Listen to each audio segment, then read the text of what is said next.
Well, I think you should go traveling with friends, because doing what you love and doing it with your friends is a great way to find who you are and kind of help bond with people, kind of like teach you skills that you don't know that you need to know.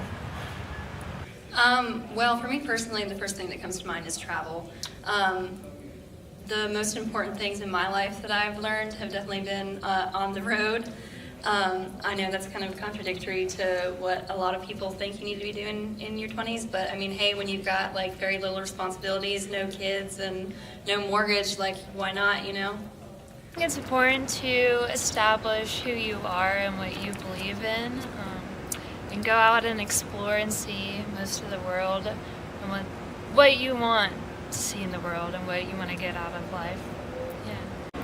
Do things for yourself, go places by yourself so you can figure out what you need from life.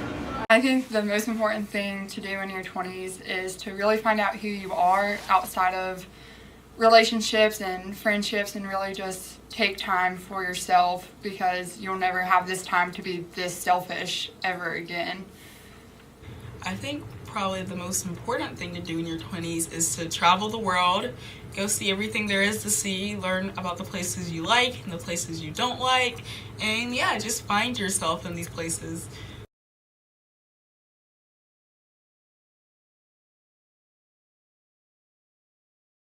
One thing you can do in your 20s to get you where you want to be in your career is, in your first job, try to take advantage of training opportunities that are presented to you through professional development funding. So that could include training opportunities, conferences, things like that.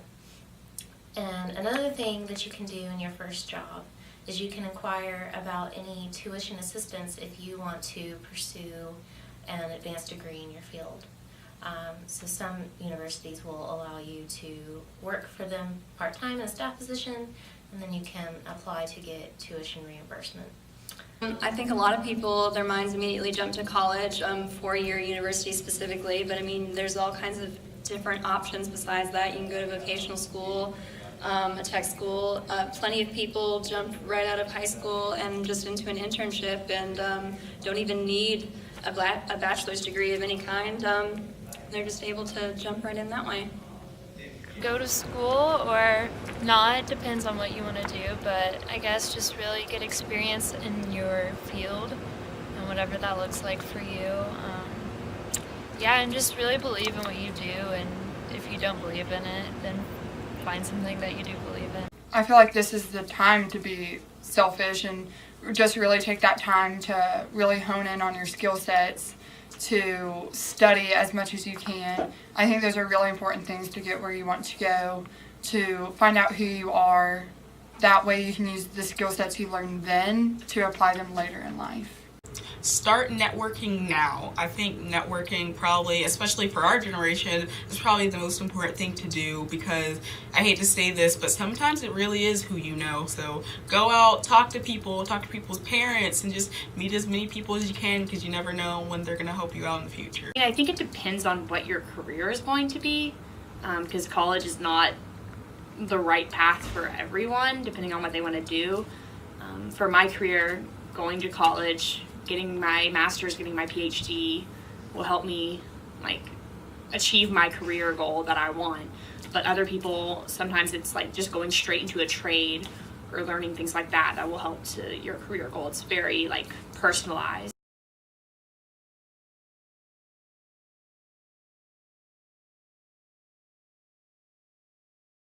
My first, I guess, professional job, whatever you're talking about professional really, is to be probably a state park ranger, but that's like my on the road to retirement job. So I'm going to have a lot of different jobs before that, consisting anywhere from being a rock climbing instructor to maybe even doing a few years in the Peace Corps. So really just leading a life of being in the outdoors and being a facilitator and helping other people. That's going to get me on track to eventually, when I'm 65 with gray hair, being working in a state park.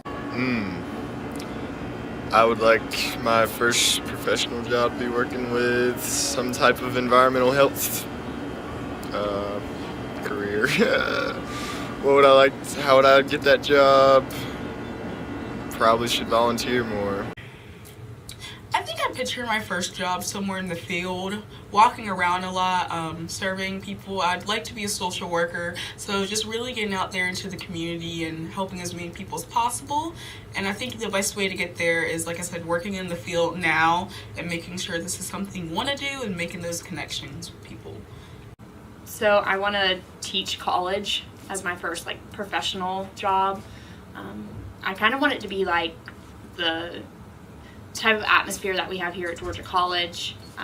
It's kind of homey, like you know most of your professors know most of the students, and it's kind of a community. And how I'm planning on getting there is I'm in my master's program, so I'm doing that, and then I'll go through my PhD, and I'm planning on trying to get a fellowship so that I can student teach like English 1101, 1102.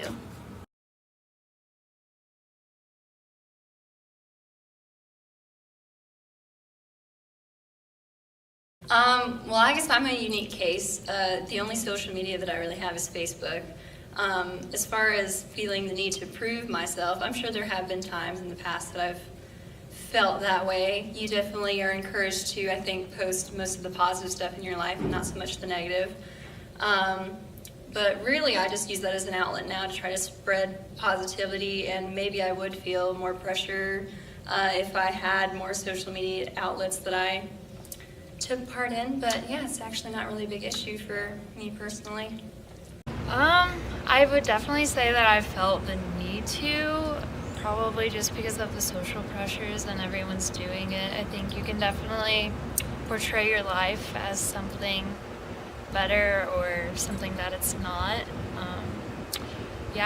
Everyone's doing it, so I guess I feel the need to do it too. Social media is part of social life now, so you have to prove yourself. Or I feel like most people feel that way. You have to prove that you're cool or whatever.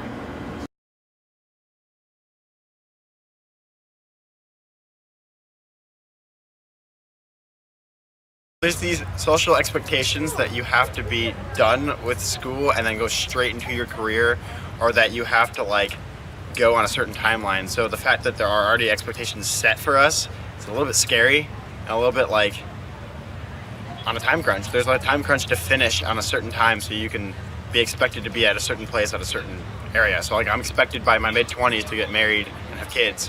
What if I don't want that?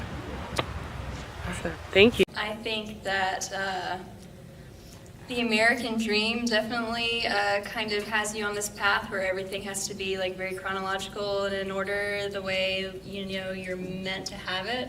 But I think that people need to start really reconsidering what that means for them and personalizing it. You can totally go a different route and, you know, not go to college and jump right into a job and decide, hey, I want to build a tiny house and, you know, not have a mortgage and buy, you know, at least 2 acres of land for myself by the time I'm like 25, and just totally skip over a lot of, I think, what people strive for and stress about. So, I mean, really, like, you've got to take that pressure and use it to motivate yourself to do exactly what you want with your life and not what you think everybody else wants you to do. So. Oh man, I don't feel like I'm on a time crunch at all. I feel like I have plenty of time to do whatever I want to do, and it'll take the time that it takes to get there. Yeah. I feel like I'm in a time crunch to start a career, just probably so I can be established and eventually make money and have a successful career. I feel like from most of my childhood friends, I feel pressure to start a family, but not from the friends that I've made in college. We all would like to establish a career and then have that further down the road. I think as a 20-something, our generation's much different from the generation that raised us. For example, my mom was married when she was 19. She had all 3 of her kids by the time she was 26. Same with my brother. He got married at 19 and had all of his kids by 23. So I think there's this unusual pressure in my family to get married really young.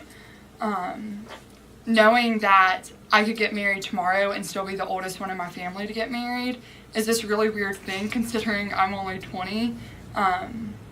Because our culture has switched to it is more culturally acceptable to get married late that previous generations did not have.